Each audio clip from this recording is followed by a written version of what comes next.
The following story and photos are from Giant Panda King's book, Gotham 1919 to 1939, by Russell S. Beatty. Viewer discretion is advised.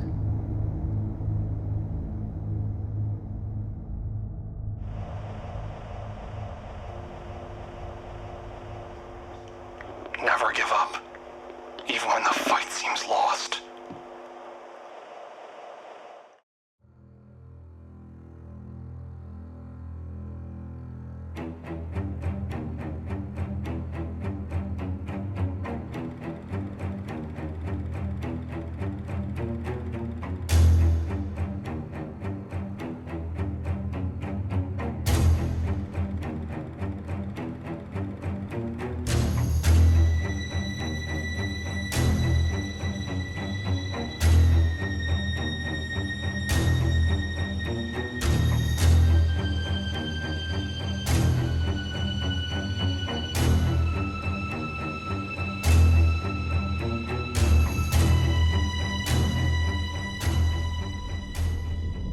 Centuries before Gotham City was established, another conflict was arising between medieval Europe and what was then known by many as the Holy Land. After the First Crusade, Jerusalem was under relative Christian control, and many pilgrims began traveling back to it from Europe.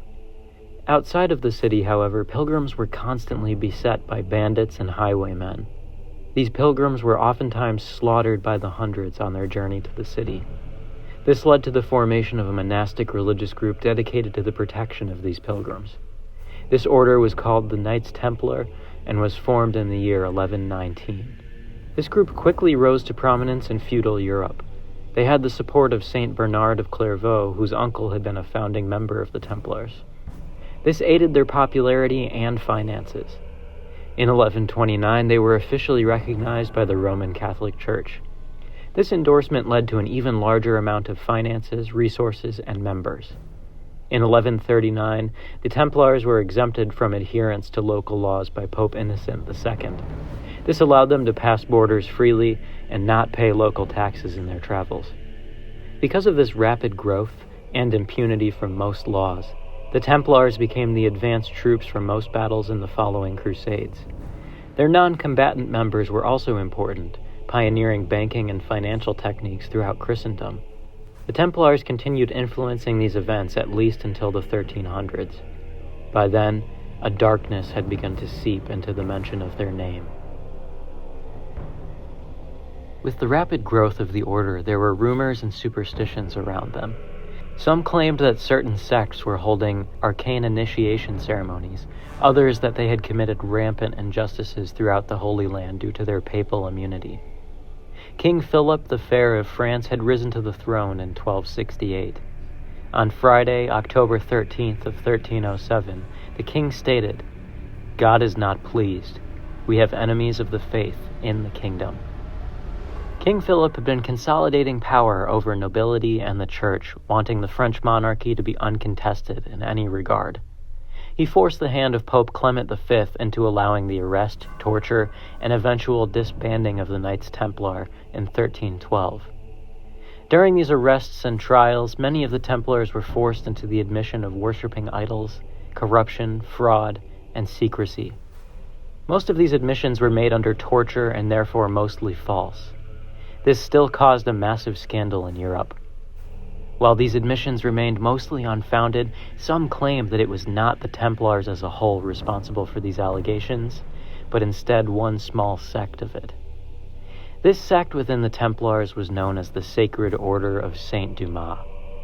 It was a relatively small group led by a man named Dumas. Dumas was a self-proclaimed saint that gained adherents through secrecy, corruption, and promises of a transformed world. Many speculate that this sect was responsible for secret initiation ceremonies, assassinations, and undisclosed reallocation of funds entrusted to the Templars.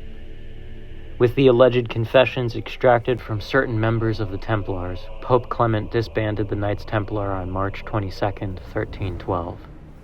Just like that, a massive part of medieval European infrastructure was suddenly gone. This led to many rumors and legends around the Templars, perpetuated throughout the centuries. The Sacred Order of Saint Dumas disappeared into the shadows, but they did not disband. Some speculate that they were somehow responsible for the death of King Philip the Fair in the year 1314. The order used their knowledge of secrecy and finance to continue their work for hundreds of years. They persisted in darkness. By the 1900s, much had changed within the Sacred Order of Saint Dumas. They were now led by a man named Dumas. They were certainly smaller than they had been at the start, but they had maintained a certain level of wealth and secrecy. The Order's mission had evolved. They now sought to shape history however they could to fit their needs. They accomplished this through centuries of cultivating a specific bloodline within their ranks. This bloodline was put through a rigorous training program and then, upon graduation, granted the title of Azrael. Azrael acted as the hands and feet of the Order, carrying out their will in the world however they saw fit. This breeding and training program was known by members of the Order as the System. This had worked for them for hundreds of years, and in the 1920s to 1930s, took form in a man named Jean-Paul Valley. Valley was the latest in his bloodline to take up the mantle of Azrael. His father and grandfather before him had been Azrael as well, with the title going all the way back to medieval times. One of the Order's rival organizations was the League of Assassins, led by Ra's al Ghul.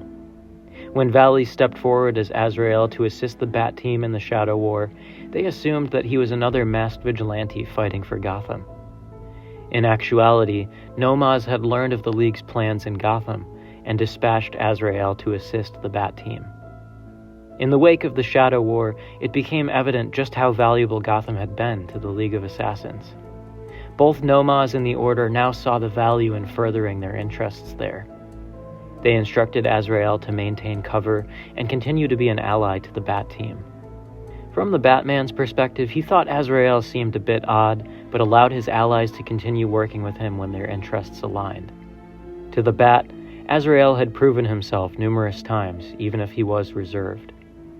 The Order continued operating as they always had, in secrecy, from the shadows.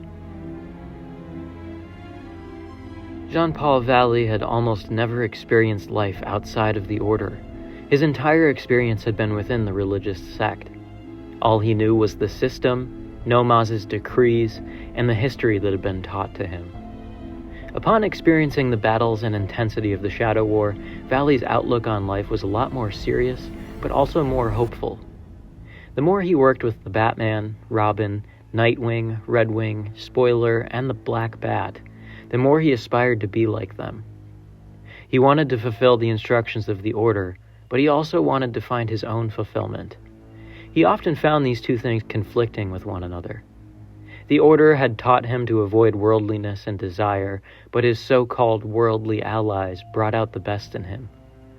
Without telling the Batman the full story of his upbringing, Azrael asked the vigilante for advice on this. The Bat told Azrael that, regardless of what he had been raised to believe, Azrael had to do what he believed to be the right thing. Azrael took this to heart.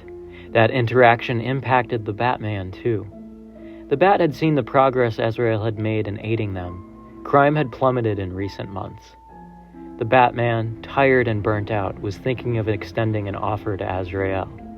This interaction, and subsequent ones, convinced him that he was making the right choice.